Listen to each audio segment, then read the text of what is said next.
Bom dia para quem é do dia, boa noite para quem é da noite. Hoje a gente está aí com o Kemer e ele vai falar um pouquinho para a gente sobre lubrificantes. Ele vai se apresentar, falar um pouquinho da empresa dele, né, e o que ele vai estar ensinando para a gente a respeito de lubrificantes. Tudo bem, Kemer? Como é que você está? Opa, boa noite pessoal, bom dia, né, para quem está assistindo de dia aí. Tô bem aqui, tô animado aí para fazer essa apresentação para vocês, para falar um pouco sobre os lubrificantes, né? Meu nome é Kemer, né? Eu sou engenheiro químico formado pela FEI. Tive um imenso prazer também de fazer uma pós em engenharia de polímeros no Senai Maria Mata, onde eu conheci, né, o professor Ziliane aí, e aí agora estamos aí com essa parceria, vim trazer um pouco mais de informação aí para vocês. E hoje eu vou falar sobre lubrificantes. Eu trabalho numa empresa de aditivos para polímeros, né, de uma forma geral, e nós temos diversos tipos de aditivos. Os maiores, né, os mais comuns que nós temos são esses lubrificantes, né, que são uma classe muito importante para a parte de processos de polímeros, né? Porque eles, né, de maneira geral, ajudam o processo e também a melhorar a qualidade do produto final, né? E então eu queria passar um pouco para vocês aí como algumas classificações, como que eles funcionam, principalmente durante o processo, né? Então, A mudar a propriedade reológica, nada como um lubrificante. exatamente. Que Então, bacana. eu vou começar aí com o próximo slide.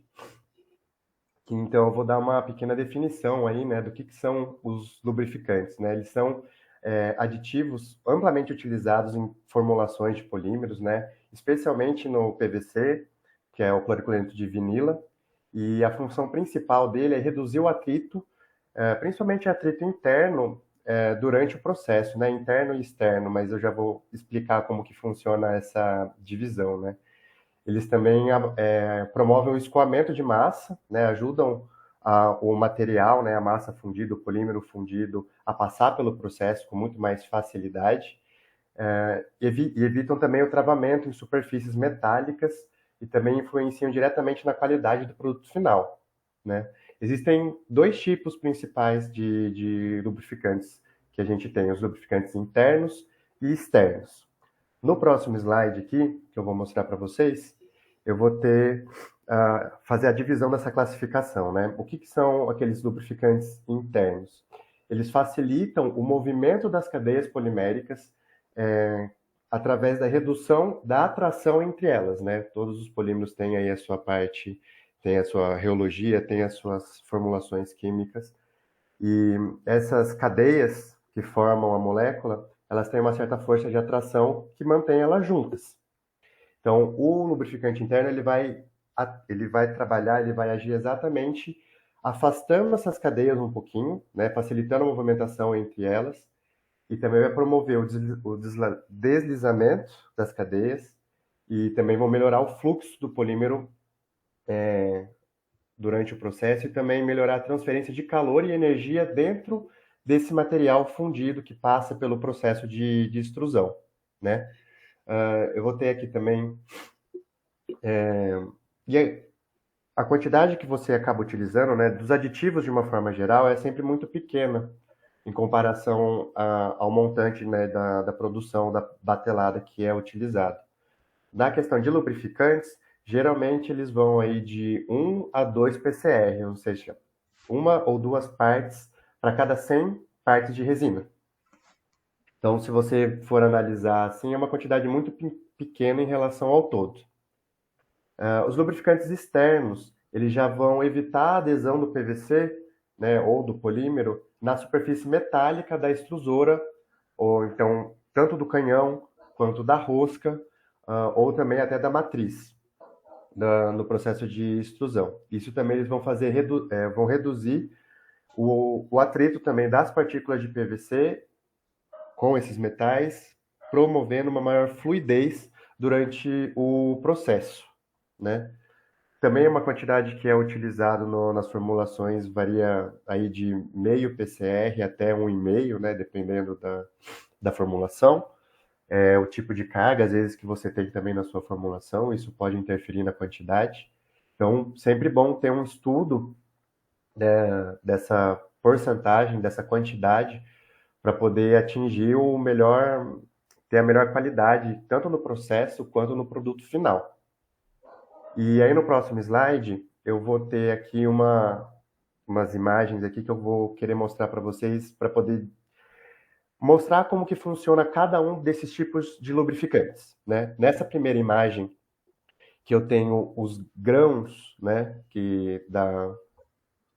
da resina, então você pode ver aqui na imagem da esquerda o grão aí dividido no meio junto com os outros grãos, né? Então essa é uma imagem microscópica e a do lado é como se você estivesse dando um zoom nesse grão que está dividido ao meio, e aí você começa a ver que o grão em si já é feito por pequenos grupos, né? Pequenos alvéolos, pequenos glóbulos do material em si, né? Da resina.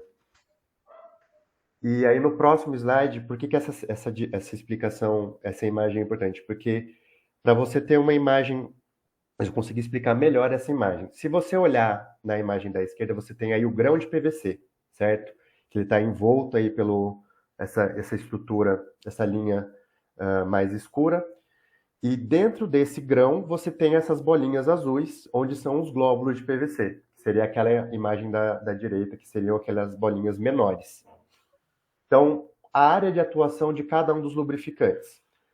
O lubrificante interno, que é o que está representado como a letra I, né, I em verde, ele vai ter uma área de atuação entre os glóbulos dentro do grão de PVC. Então, assim, ele facilita a movimentação desses glóbulos entre eles, tá?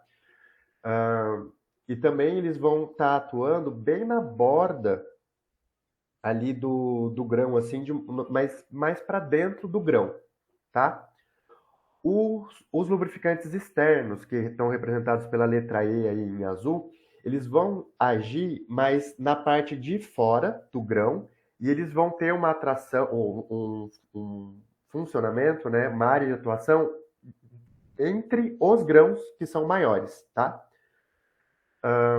Tem aí a parte, um pezinho aí que é do plastificante, e o que acontece? O plastificante ele é um outro tipo de aditivo que ele vai trabalhar dentro dos glóbulos, né? Ou seja, daquela imagem da direita, dentro de cada uma das bolinhas, eles vão estar lá dentro dos glóbulos. Então você tem plastificante trabalhando dentro do glóbulo, o lubrificante interno trabalhando entre os glóbulos, né, para facilitar a movimentação, e o lubrificante externo trabalhando fora dos grãos, entre os grãos, que são as moléculas maiores aí, né, os grupos maiores.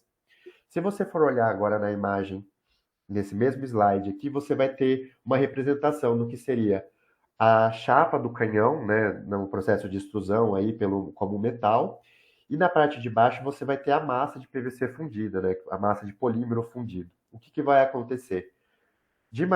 Os lubrificantes internos e os plastificantes, eles atuam internamente na massa, tá? Facilitando a movimentação, a transferência de calor e a movimentação da massa fundida nela mesma, e também no processo de extrusão durante, né, para fazer o escoamento. Os lubrificantes externos, eles têm a tendência a migrar, né, para formar uma película protetora, digamos assim, entre o metal quente, tanto do canhão, quanto da rosca, quanto da matriz do processo. Então vai formar essa película protetora aí, que vai facilitar com que a massa polimérica não grude no metal quente, né? Então vai facilitar aí o processo, o transporte dessa massa ao longo do canhão, da extrusão, ou também até mesmo dentro de um molde, né? Se for um processo de injeção aí, ele vai conseguir facilitar, né? Ajudar um pouco a desmoldar depois que a peça estiver já resfriada, tá? Então, essa aí seria as áreas de atuação num processo que qualquer resina estiver passando e onde tem a presença de lubrificantes. No próximo slide, eu queria falar com vocês sobre alguns lubrificantes, quais são os tipos mais utilizados, né, no mercado aí, por exemplo. Como lubrificante interno, o que acontece? Geralmente são usados ésteres com os grupos, né, com maior polaridade.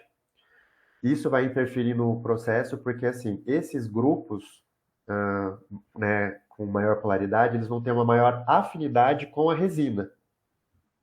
Então, dependendo da resina que você vai usar, tem lubrificantes que vão ser mais compatíveis do que outros lubrificantes. Então, isso também faz parte desses estudos de processo.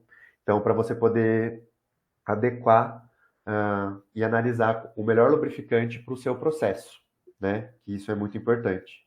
Então, esses ésteres, desculpa, com os grupos com maior polaridade, eles vão apresentar uma maior afinidade com a resina, por isso que eles vão ter esse trabalho mais interno, por isso que eles vão ter essa capacidade de se manter internamente na massa, tá bom?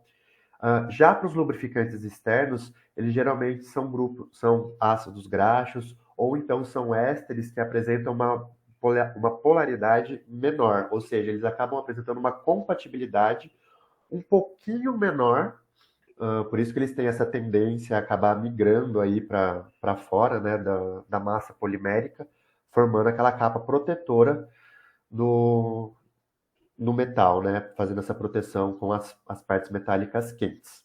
Ou também eles podem ser produtos químicos de alto peso molecular, tá bom? No próximo slide, eu queria também dar uma explicada aí no modo de ação dos lubrificantes dentro da massa polimérica. Então, por exemplo, durante o processo, como o processo de extrusão ou calandragem, os lubrificantes eles atuam de maneiras diferentes.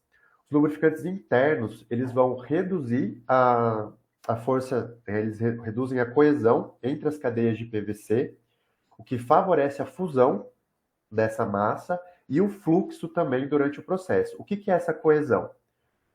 Entre a coesão nada mais é do que a força de atração que tem entre as cadeias poliméricas que mantém elas juntas.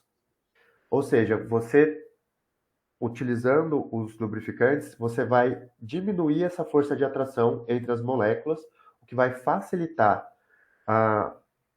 o deslocamento e o espaçamento entre as cadeias, que acabam melhorando tanto a fusão por conta dessa transferência de calor, né? Ele vai facilitar a transferência de calor durante nessa massa e também o fluxo dela durante o processo.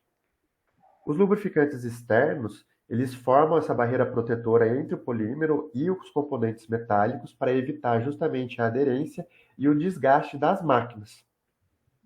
E o que é muito importante nesse ponto é que precisa existir essa sinergia para que ocorra um bom desempenho.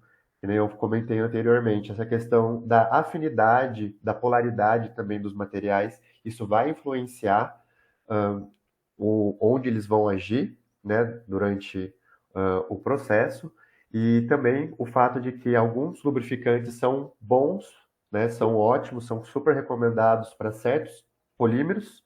Então, tem alguns que são específicos para PVC, outros que são específicos para PA, outros que são específicos para PP.